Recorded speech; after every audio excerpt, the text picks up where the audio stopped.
সামুদ্রিক ভোলা মাছ। মাছে ভাতে বাঙালি সকলেই জেনে থাকবে এই মাছের নাম। এই মাছ কিছুটা ভেটকি মাছের মতন দেখতে হয় এবং এই মাছটিকে যদি ঠিকঠাক প্রপারভাবে রান্না করা যায় তাহলে এটিও ভেটকি মাছকে ছাপিয়ে যাবে। তাহলে বন্ধুরা দেখা যাক রেসিপিটা কিভাবে রান্না করলে এটি ভেটকি মাছকে ছাপিয়ে যাবে। নমস্কার বন্ধুরা, আমি মানসী, আপনারা দেখছেন মানসী এভরিথিংস। এখানে আমি 4 পিস ভোলা মাছ নিয়েছি। এই ভোলা মাছগুলোকেই প্রথমেই নুন, হলুদ এবং লঙ্কা গুঁড়ো দিয়ে ভালো করে ম্যারিনেট করে নেব।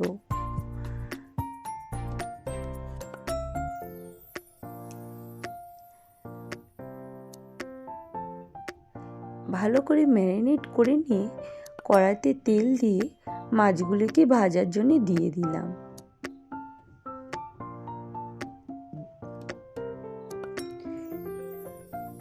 এই মাছগুলো একটু নরম টাইপের হয়, তাই এই মাছগুলোকে অবশ্যই একটু ভালো করে কড়া করে ভেজে নিতে হবে, একটু সময় দিয়ে ভাজতে হবে। তারপরেই সেই যে অবশিষ্ট তেলটি আছে তার মধ্যে দিয়ে দিলাম আলু। আলুটা ভাজা হয়ে গেলেই দিয়ে দেব একটা গোটা পেঁয়াজ কুচি, টমেটো কুচি এবং কাঁচা লঙ্কা চেরা দিয়ে ভালো করে কষিয়ে নিতে হবে। যখন কষানো হয়ে যাবে তখনই এর মধ্যে অ্যাড করব নুন, হলুদ এবং লঙ্কা গুঁড়ো। নুন, হলুদ এবং লঙ্কা গুঁড়ো দিয়েও আর একটু ভালো করে কষিয়ে নেব। এই মশলাগুলো ভালো করে কষানো হয়ে গেলে এর মধ্যে দিয়ে দেব আদা রসুনের পেস্ট। আদা রসুনের পেস্ট দিয়ে প্রয়োজনে একটু সামান্য জল দিয়ে ভালো করে কষিয়ে নিতে হবে।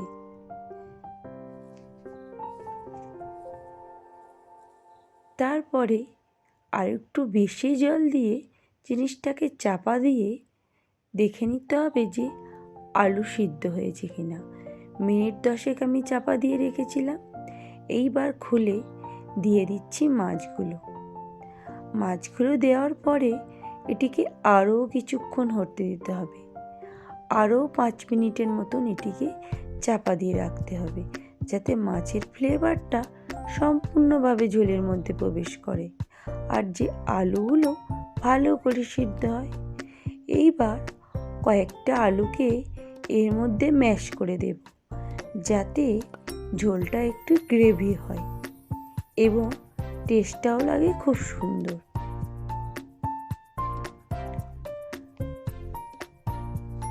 ঝোলটা একটু কমে আসলে এর মধ্যে ছড়িয়ে দেব ধনেপাতা। সামুদ্রিক মাছে ধনেপাতা দিলে তবেই তার টেস্টটা 3 গুণ বেড়ে যায়। ধনেপাতা দিয়ে নামিয়ে নিয়ে উপর থেকে গার্নিশিংয়ের জন্য দিয়ে দিয়েছি আরও কিছু ধনেপাতা। এইভাবে রেডি হয়ে গেল আমার ভোলা মাছের ঝোল কিংবা ঝাল। এই ভোলা মাছের ঝাল খেতে দারুণ স্বাদের হয়, যেটি ভেটকি মাছকেও ছাপিয়ে যাবে। তাই বন্ধুরা একবার হলেও এমন করে বানিয়ে দেখুন ভোলা মাছের ঝাল। আর আমার রান্না সামান্য একটু ভালো লেগে থাকলেও অবশ্যই কমেন্ট করে জানাবেন আর আমার পাশে থাকার অনুরোধ রইল। সকলে ভালো থাকবেন, সুস্থ থাকবেন। Thank you for watching. আবার আসবো নতুন আরেকটি রেসিপি নিয়ে। এখনকার মতন বাই।